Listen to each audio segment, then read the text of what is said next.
봄이 잡힐 듯한 시기가 되었네요. 정말 세월이 살같이 흐른다는 말이 딱 맞는 것 같아요.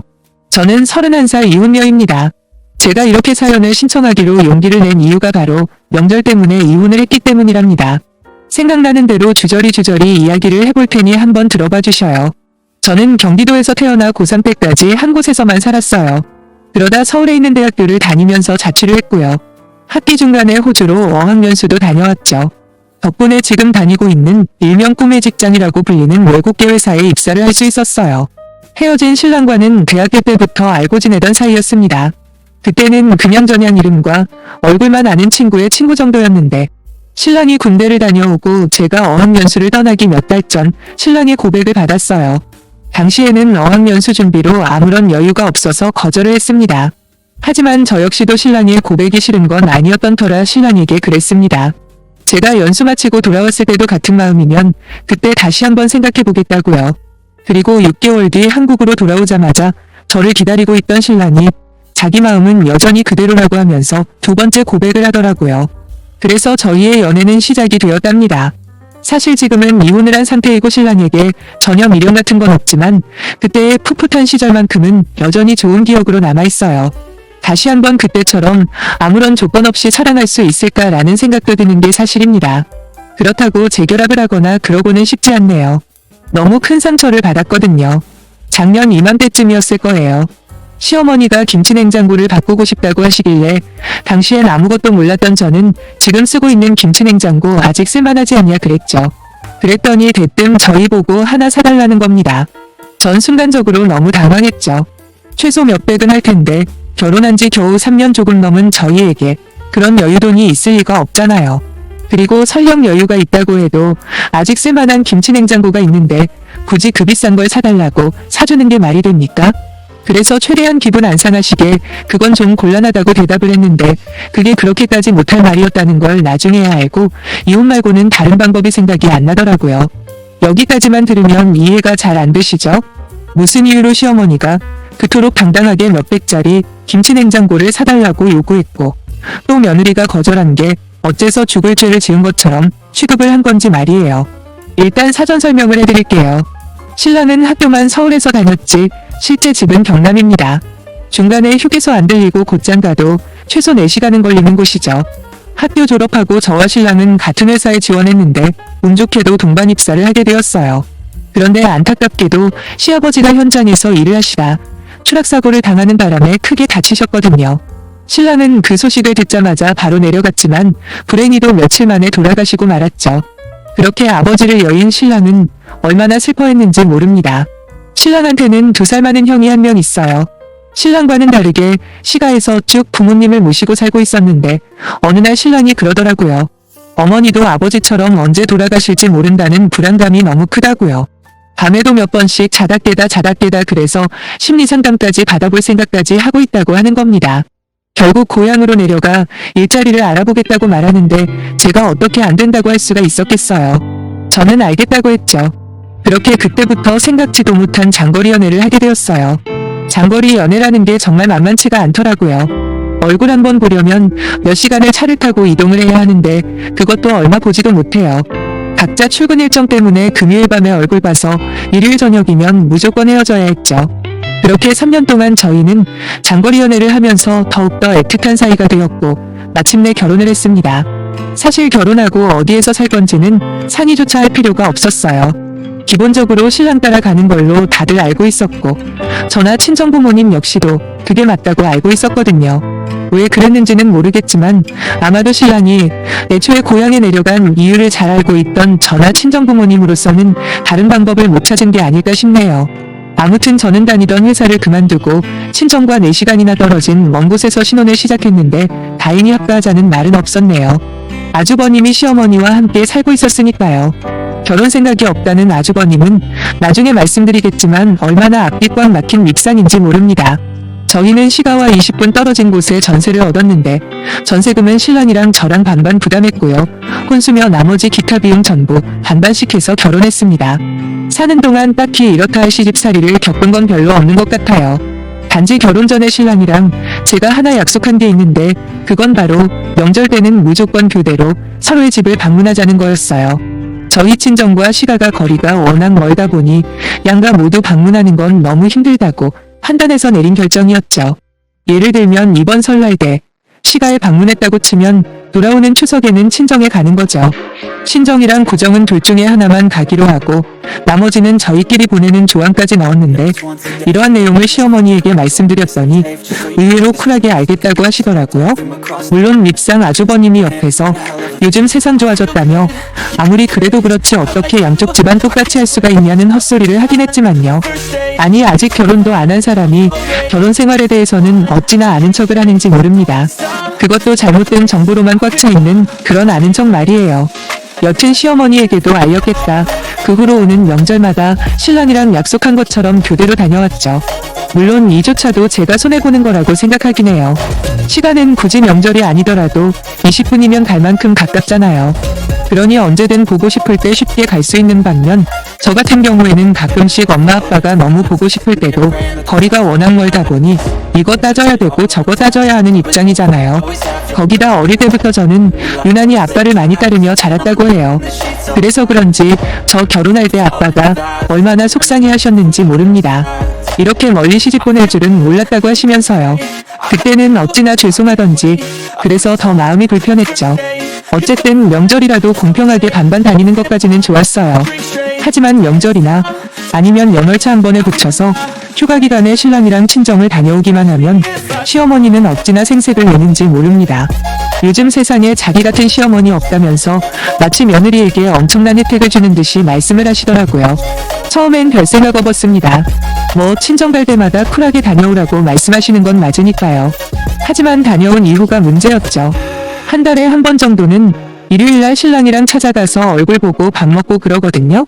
근데 꼭 친정을 다녀온 달이면 어김없이 자기가 얼마나 신세대 시어머니인지 자랑을 늘어놓는지 모릅니다. 한 번도 아니고 자꾸 반복되다 보니 저도 기분이 나빠지더군요. 특히나 아주버님이라도 마침 옆에 있는 날이면 시어머니의 생색은 몇 배나 더 커집니다. 아주버님이 자꾸 시어머니를 부추기거든요. 뭐 자기한테 결혼한 친구가 있는데 그 친구 와이프는 명절 때 무조건 시가 먼저 온대요. 언제나 할 일 다 해놓고 남는 시간에 친정에 가거나 아니면 다음에 간다고 한다며 저보고 뭐라고 하는지 아세요? 시가복 하나는 타고났답니다. 진짜 명치를 세게 때리고 싶을 만큼 얄밉더군요.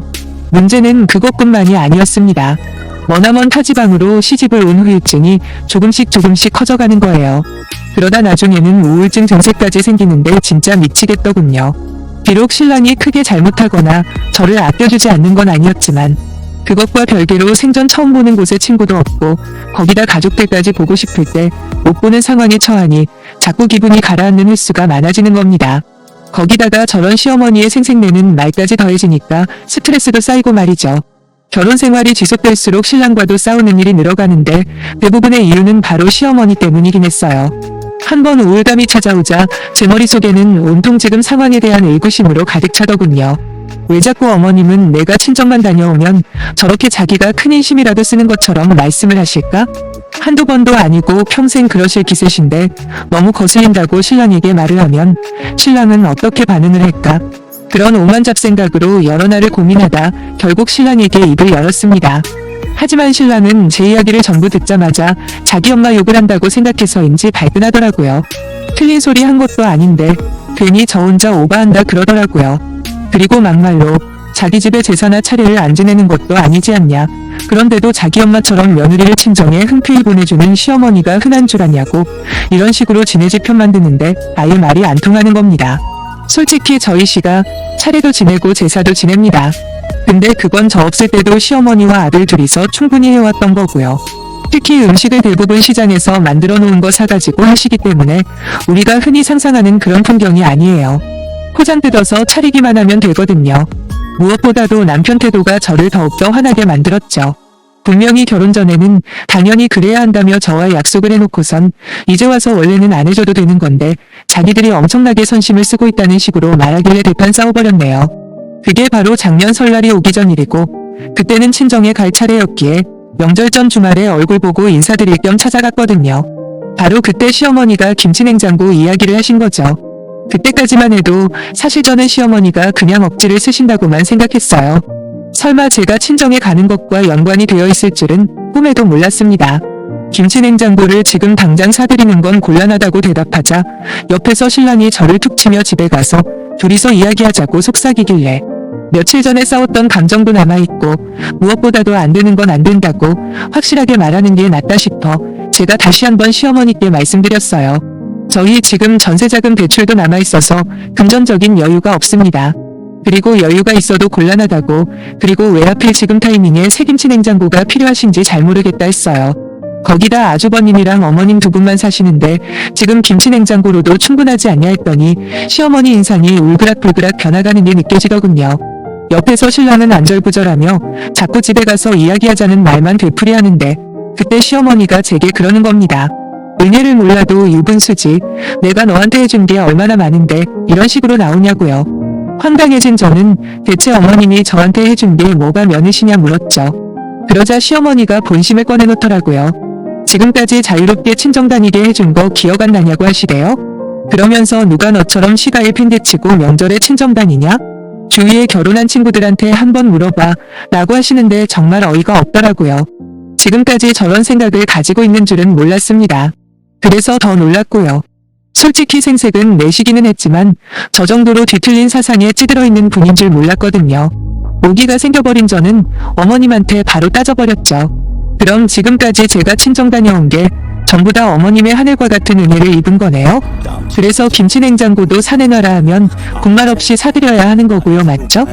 했더니 아무 대답 안 하시더군요. 신랑은 옆에서 그만하고 집에 가서 둘이서 이야기하자며 계속해서 저를 끌어내려고 하길래 제가 냅다 소리를 질러버렸습니다. 내 몸에 손대지 말라고요.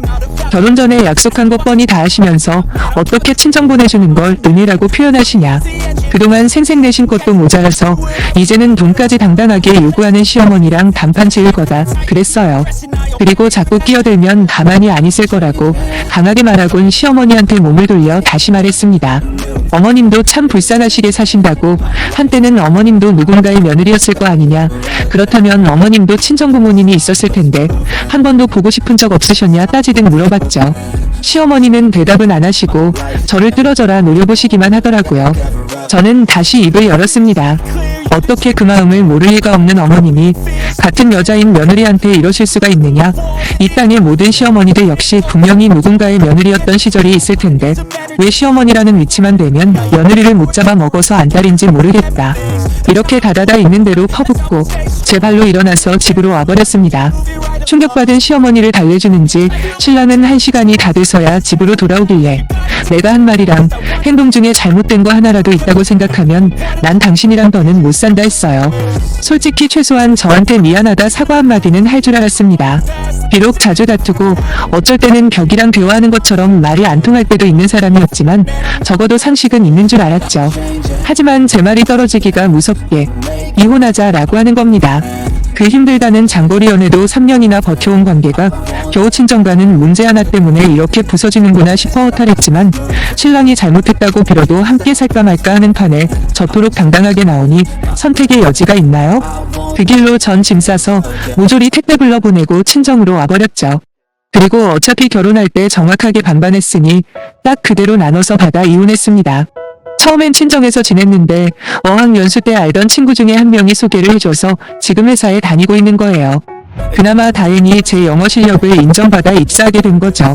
현재는 회사에서 제공해준 사택에서 지내며 그동안 하고 싶었던 거 하나씩 하면서 잘 살고 있습니다. 본사가 싱가포르에 있는데 조만간 입사한 지 1년이 지나거든요. 그래서 조만간 자격이 되는 즉시 다른 지사나 본사로 파견 신청을 할 예정입니다. 새로운 곳에서 저만의 새로운 인생을 시작해보려고요. 작년 설날은 이혼이라는 아프지만 값진 선물을 받았다면 올해 설날은 부모님과 경주에 놀러 갔다 왔어요.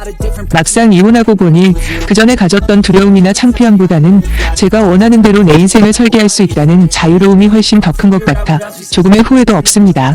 남은 시간에서 또 다른 남자를 만날지는 모르겠지만 앞만 보고 살다 보면 자연스럽게 답이 나오지 않을까요? 그럼 앞으로 펼쳐질